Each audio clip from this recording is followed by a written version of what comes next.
Deputy CM Pawan Kalyan off the record మాట్లాడిన విషయాలు ఇప్పుడు చర్చకు వస్తున్నాయి. అసలు జనసేన పార్టీ కార్యక్రమంలో బీఆర్ఎస్ పై చర్చ ఎందుకు వచ్చింది? పవన్ కళ్యాణ్ చెప్పిన ఆ అంశాలేంటి? Let's watch the story.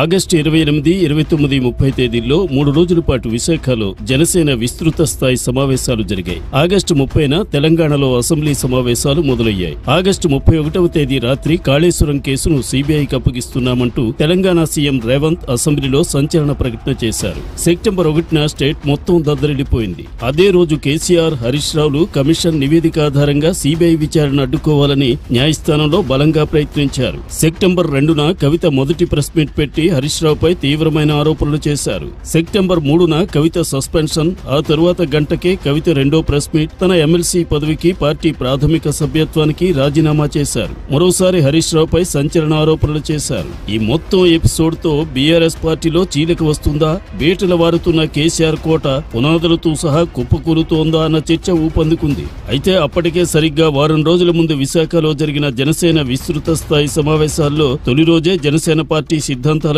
చర్చ జరిగింది. ఒకే రకమైన సిద్ధాంతాల మీద ఆధారపడి దీర్ఘకాలం ఏ రాజకీయ పార్టీ నడవదు. కాలానికి అనుగుణంగా సిద్ధాంతాలను మార్చుకుంటూ ముందుకెళ్లాల్సిందే అంటూ పవన్ జనసేన సిద్ధాంతపరమైన విధానంపై స్పష్టతనిచ్చారు. ఈ సందర్భంలోనే తెలంగాణలో 10 ఏళ్లు అధికారంలో ఉన్న బీఆర్ఎస్ గురించి కొన్ని ఆసక్తికర వ్యాఖ్యలు చేశారు AP deputy CM Pawan Kalyan.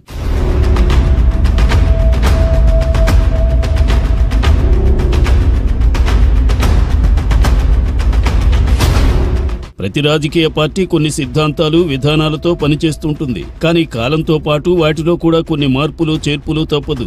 లేకుంటే మనుగడ సాగించడం కష్టమవుతుంది. AP deputy CM Pawan Kalyan తెలంగాణలో బీఆర్ఎస్ పార్టీని ఉద్దేశిస్తూ చేసిన ఆసక్తికరమైన వ్యాఖ్యలివి. తెలంగాణ రాష్ట్ర సాధన కోసమే కేసీఆర్ టీఆర్ఎస్ పార్టీని ఏర్పాటు చేసుకున్నారు. తెలంగాణ సాధనతో ఆ లక్ష్యం నెరవేరింది కనుక ఆ భావజాలానికి ఇక విలువుండదు. అందుకే కేసీఆర్ తన పార్టీ పేరుని బీఆర్ఎస్ పార్టీగా మార్చుకున్నారు.